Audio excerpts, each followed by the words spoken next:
Hey guys, it's Ghost Queen. Okay, just a quick video today since a girlfriend of mine was asking me about this, and I did send her some links. I figured I'd do a quick video, just talk about it. So, making your own deck. If you want to make your own deck, how do you go about doing that? Well, they do sell now the color your own tarot decks practically everywhere. They have them at Target, they have them at Barnes and Noble. If you're ordering online, you can find them everywhere, Amazon.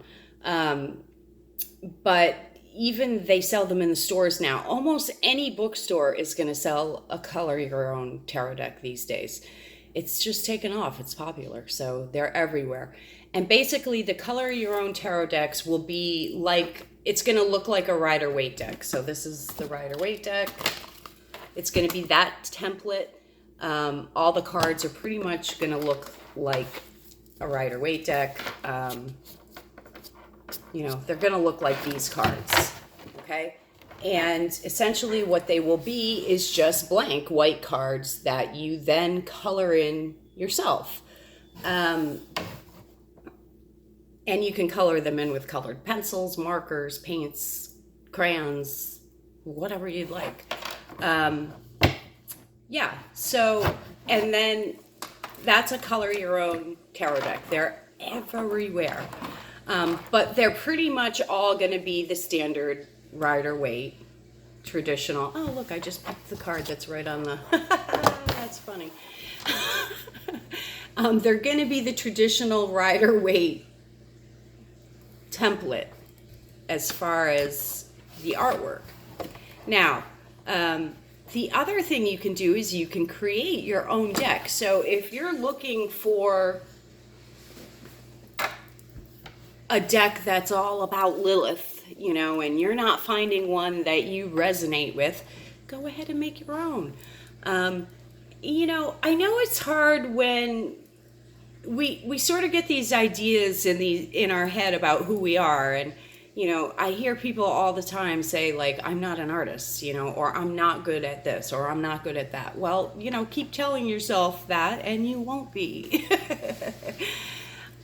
Anybody can be an artist. Anybody can make art. I mean, come on. Look at what they sell nowadays for, millions of dollars. You don't have to have some sort of secret talent to be artistic. Just go and do it. And I need to listen to my own advice because, thank you, Carrie. I now want to make a couple of decks now that you put the little bug in my head. So yeah, can you get plain cards? Yes, absolutely. So you can buy tarot decks that are completely plain, and basically the backs look like the Rider-Waite deck. The backs look like this, but then the face card is blank. It's completely blank, and you can create your own deck. It's pretty cool. Now, I did quite an extensive search, and pretty much what I came up with was you can either get the blank decks with this backing. I saw one other back that's a little bit more artsy. If you find this a little boring, it's a little bit more artsy looking. Or you can get them where they're just completely plain and there's nothing printed on them. Now, you can get them in a traditional tarot type size, like this size, or you can also get them in a playing card size, which is a little smaller. I don't know the exact dimensions, but you know what I mean. Like a traditional playing card deck. I even saw some cards that were like black playing cards, but you can still sort of color in the art yourself, which was cool. So yeah, there are all sorts of different card decks out there that are completely blank and plain. You can get a playing card deck for like $3 online. That's just plain cards that you can, color, draw, paint, whatever yourself, which is pretty cool. So the possibilities are endless, and this is why we have so many oracle and tarot decks out there. You could, draw your own phrases. You could just put your own phrases on there and pick pick cards for guidance that way.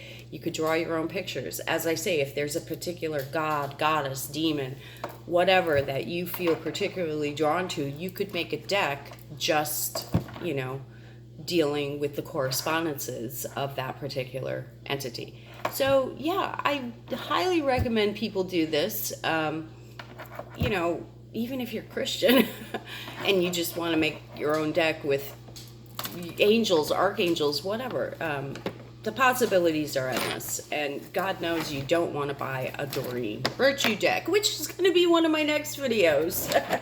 So yeah, I highly encourage people to create their own decks. Now, I was just going to show you while I'm on this subject, I know Hobby Lobby is evil and they're the devil and whatnot. They don't support homosexuals. And trust me, I'm an activist. I'm very pro LGBTQ, all of it. So I don't support people that don't support the gay community. However, you know, my options as far as where I can shop right now are a little limited. I don't have my own transportation at the moment, and I have to go to what's close by. So we do have a Hobby Lobby here. I do go there. That's my little caveat about that. I had never been to a Hobby Lobby before I moved down to Louisiana. In New England, we have like Michael's and, you know, various art stores and whatnot, but I'd never been to a Hobby Lobby, and the first time I walked in Hobby Lobby, I was like, oh, I love this place. When Wayne and I go, it's always an expensive trip. So anyway, I bought this at Hobby Lobby. It's just like a little kid's carry caddy, but I love it. It was cheap. It was less than $10, and I keep my art stuff in here. Now I'm starting to pile a whole bunch of other shit in there as well, so I'm going to have to get a few more. But if you're not creating fine art that you're going to sell, then don't worry about quality and all that when it comes to art supplies, because trust me, you know, if you're wanting to get high quality brushes, high quality paints, you're gonna spend a fortune. And I don't really think that's necessary for at-home art projects. So I bought a little clear palette, cheap. This particular brand that they sell at Hobby Lobby, they often have 50% off, and when I see those sales, like, I'll grab several things. So this is just an acrylic paint set. If you're going to be using paints for making your own cards or any kind of at-home project, you want to get acrylics. Oils take forever to dry, and watercolors are just too, you know, really washed out for art projects and that sort of thing. You can buy everything you want at Hobby Lobby for art projects. I've got this little mixing thing. You know, if you're buying acrylic paints, you're going to want something, you need some kind of mineral spirits or whatnot to wash the paints and the brushes. This is just a little brush holder that I've just bought. A cheap brush set. This is not high quality. You know, we're not going to Berkeley here. We're not going to the museum school. This isn't art class. This is at-home project. So I got a cheap brush set with one little palette thing, palette knife, and whatnot. Yeah, so I've got a couple of art projects I'm going to be working on myself. This is a good thing to get if you're doing stuff with color and art. This is, you know, like a color wheel, but it's not a wheel. I just got this one because it's a pocket one and it's cheap. It'll tell you how to mix colors and get whatever color you'd like. They've got cute little stencils there. Anything you want and you could find for fun art projects, they have it there. I got this cute little glitter tape. Yeah, I'm always picking up fun art stuff. You know, $3, but it does add up after a while. They have, I've got 2 different glow-in-the-dark paints. So yeah, Hobby Lobby. You can get all sorts of cool, creative shit there for art. This is just an acrylic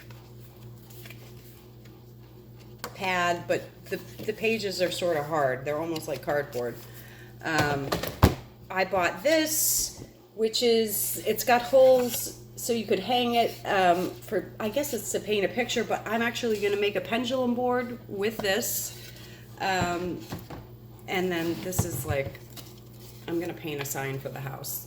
A 7 Oak sign, so cute, but I haven't gotten around to it. So I've got all sorts of art projects in the works.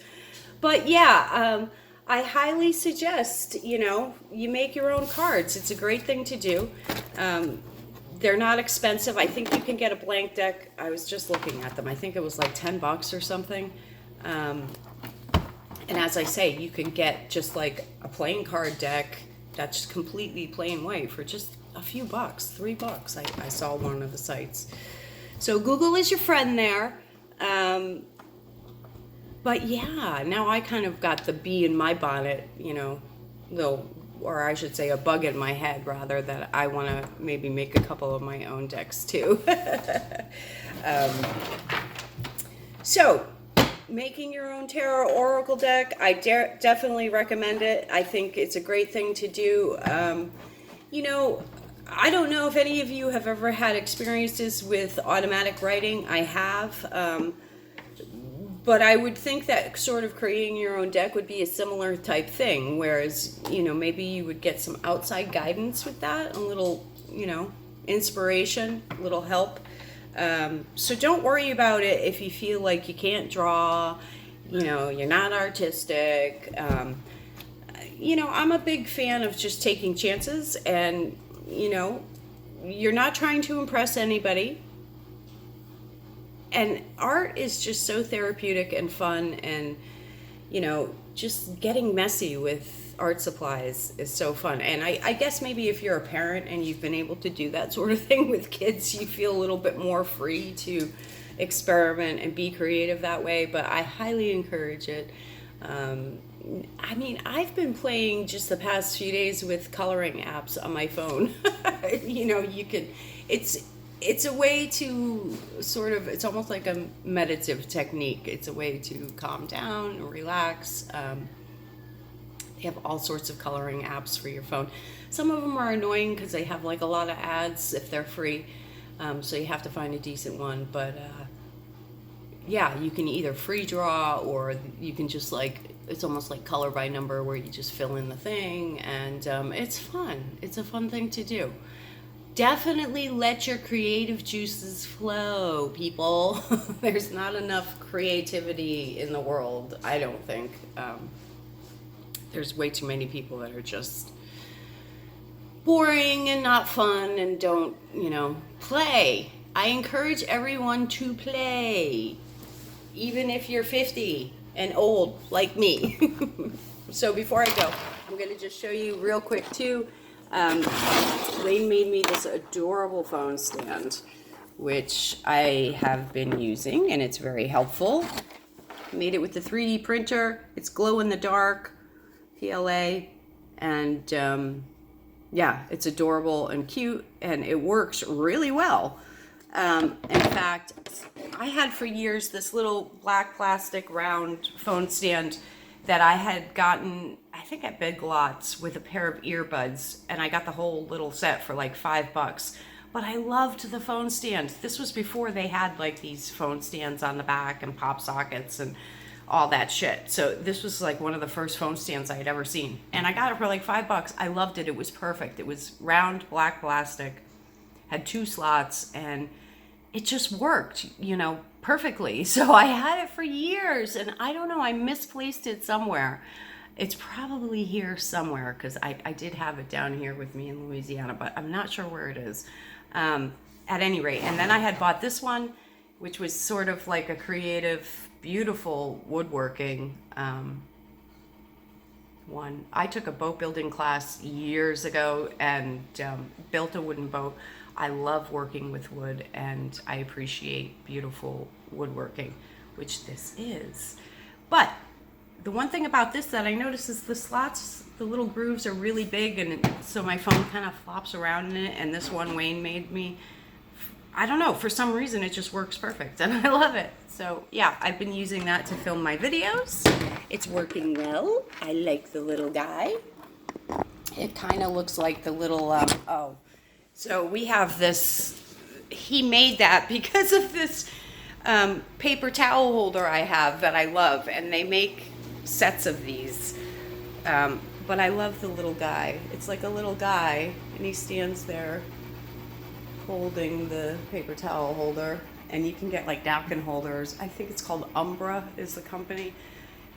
And they call it Buddy. The little guy is called Buddy, but I like it. So yeah, that's why he made me that phone stand. And I think he's walking in, so I better wrap it up. Thanks for tuning in. Hope everybody's having a great Thursday. Hope you have a great weekend, and I will see you soon. Till next time, I bid you adieu.